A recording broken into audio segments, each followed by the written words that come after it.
attention, alerte sur la protection sociale au niveau de la 66 CHRS et de la future CCUE. Alerte générale! La dernière déclaration qu'il y a eu du 4 septembre 2025 suite à la reprise des négociations de la CCUE, Nexem a laissé tomber la négociation sur la classification rémunération et ils veulent attaquer justement sur le régime de prévoyance. Alors petit point sur la prévoyance, la partie immergée de l'iceberg de la convention collective 66, la transposition des idées du gouvernement justement sur tout ce qui est jour de carence, maintien de salaire, les IJ, les impacts de tout ça en fait, les salariés en fait, de la branche ne le voient pas. La prévoyance c'est en cas d'invalidité, première catégorie, deuxième catégorie.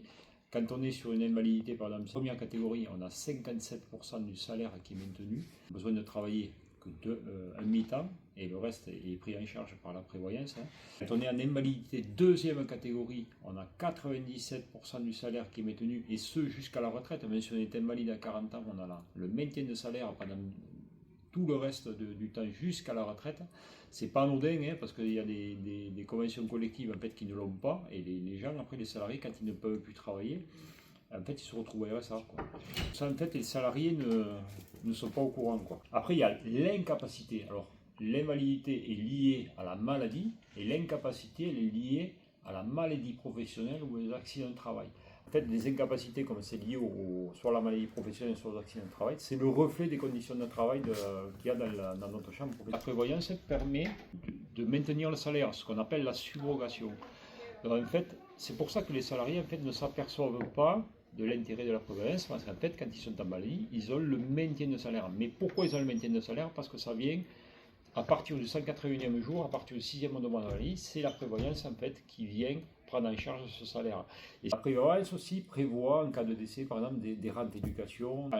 Quand un salarié décède, son conjoint et ses enfants ont droit à 200% de salaire. Ça veut dire qu'en fait, on prend le salaire brut du salarié quand il est décédé et on le multiplie par 24 mois. Et tout. Where's the problem? Le régime de prévoyance de la convention collective 66 arrive à son terme au 31 décembre 2025. Donc nous, en tant que négociateurs, on a demandé à la table de négociation de la commission mixte paritaire à ce qu'il y ait un appel d'offres, un nouvel appel d'offres qui soit fait pour une autre période quinquennale, pour 5 ans. On a eu une fin de non-recevoir de Nexem, qui lui veut en fait qu'il y ait une prorogation selon les mêmes dispositions, mais il y aura sûrement une modification du taux de cotisation pour garder le régime à l'équilibre. Il est là. Ce qu'ils sont en train de faire en fait, ils ont déguisé le système. Les IJ en fait étaient remboursés jusqu'à 1,8 le SMIC. Et ils l'ont passé à 1,4. En fait, ce delta qui est entre le 1,4 et le 1,8 le SMIC, ça représente 355 €. Et 1,8 de SMIC représente 95 à 97% des salariés de notre secteur. Donc ça veut dire qu'en fait, ce reste à charge, il va être pris soit du premier jour à 6 mois, ça va être pris sur la trésorerie des associations, le maintien de salaire, sur la prorogation, soit à partir du 6e mois, ça va être pris sur la prévoyance.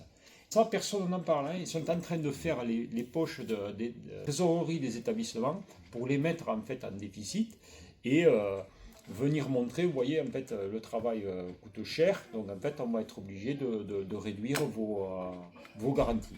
Nous, on les voit arriver avec leur gros sabot. Dans l'air du temps, c'est les jours de carence. On en parle, alors maintenant, ils arrivent jusqu'à 8 jours de carence. Alors qu'actuellement, les jours de carence, il y en a 3, mais nous, on n'est pas impacté puisqu'on a le maintien de salaire lié à la subrogation et à la prévoyance. Voilà. Le nerf de la guerre, en fait, au-delà des salaires qui sont indécents dans notre convention collective, qui sont en dessous du SMIC, où certains salariés ont une indemnité différentielle pour arriver au SMIC, le nerf de la guerre, il est là, il est sur la prévoyance. Les gens n'en ont pas conscience parce qu'ils ne le voient pas tant qu'ils n'en ont pas besoin, mais en fait, s'il faut se mobiliser, c'est bien pour ça, quoi. Et on voit bien que c'est là, en fait, où ils vont faire du fric, ils vont économiser du fric sur le dos des salariés qui travaillent.